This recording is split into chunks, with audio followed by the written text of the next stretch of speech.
This quick edit tip is a classic one that bears repeating. Avoid parallel cuts unless you've made a conscious decision to use them for a specific reason. Parallel cuts occur when you cut from one shot of video to another at the exact same moment that you cut the associated audio. Don't confuse this with parallel editing, which is cutting between two scenes to show separate events occurring at the same time. That's a topic for a different lesson. So let's take a closer look at what we mean by parallel cuts. When you initially string out a scene, odds are you'll do it with parallel cuts. It's the easiest and fastest way. Sometimes the material warrants the somewhat staccato feel that you're going to get from this. You own a station wagon license number JMI 663? Does it have something to do with my car? What happened? Was it an accident? Do you own the car? That's right, but I haven't seen it since 10 o'clock last night. But most of the time, the goal of your edits is to create a smooth, uninterrupted experience for the viewer. You're going to want to minimize jolts and bumps along the way. That's where pre-lap and post-lap edits come in. The laps are short for overlap. A pre-lap edit starts the audio for the next shot before you cut to its corresponding picture. It's sometimes referred to as a J-cut for the shape it makes in a timeline. Have you ever heard a siren and instinctively turn around looking for the ambulance?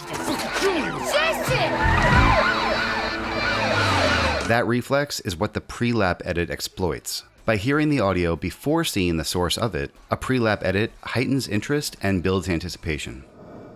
Let's see how this works in action. Here's a scene of a couple at the end of a happy date encountering a group of thugs that's been edited using parallel cuts. Let's go.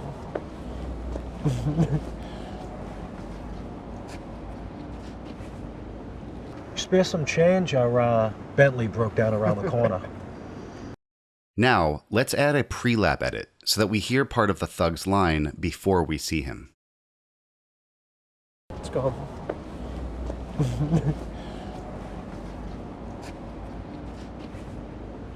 Spare some change, our Bentley broke down around the corner. That pre-lap edit engages the audience's imagination, generating curiosity about the source of the dialogue. It also smoothly integrates the new character into the storyline. Okay, let's move on to post-lap edits. A post-lap edit continues a shot's audio after a different video shot has been inserted. It's sometimes referred to as an L-cut for the shape it makes on a timeline. A common use of the post-lap edit is to reveal the reactions of a listener during a dialogue scene. He won't neither. He never has. He can take all comers. Here's a heated exchange between a couple that was edited using parallel cuts.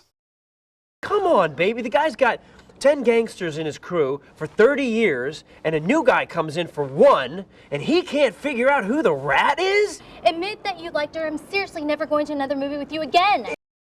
Now, let's add a post-lap edit so that we hear some of the man's line after we cut to the woman, but before she starts to speak. Come on, baby. The guy's got 10 gangsters in his crew for 30 years, and a new guy comes in for 1, and he can't figure out who the rat is? Admit that you liked her. I'm seriously never going to another movie with you again. When we're viewing real-life conversations, we look to other people's reactions to help guide what our own reactions will be. By cutting early to the woman's annoyed face, we prompt our audience what to feel at that moment in our story. The post-lap edit can help your audience acclimate to new visual data more gradually. And don't look so scared. It's not a test. There's no wrong answer. So we've given just a few examples of pre-lap and post-lap edits, but there's a myriad of uses for both that are worth exploring in your projects. Rest assured, a cutter who cuts straight across because overlapping takes more time and effort puts out a film which falls short of its potential. Remember, by cutting both picture and audio at the same time, you're causing the viewer to adjust to two changes at once, which they'll often notice. Rather than an abrupt changeover in both picture and sound information, a staggered approach can smooth over edit points and propel the audience forward with a little bit more finesse. It takes a little practice to get it right, but it's going to give your cuts a much more professional feel. Hey there! For tons more free editing training, head over to our website at filmeditingpro.com/free training. Here you can download free editing guides along with high-quality video training courses created by our team of professional Hollywood editors. Our tutorials cover a wide range of editing topics, like cutting awesome movie trailers, editing action scenes, how to work with music and sound design, and a lot more. All of these free guides and videos are available at filmeditingpro.com/free training. I'll see you next time.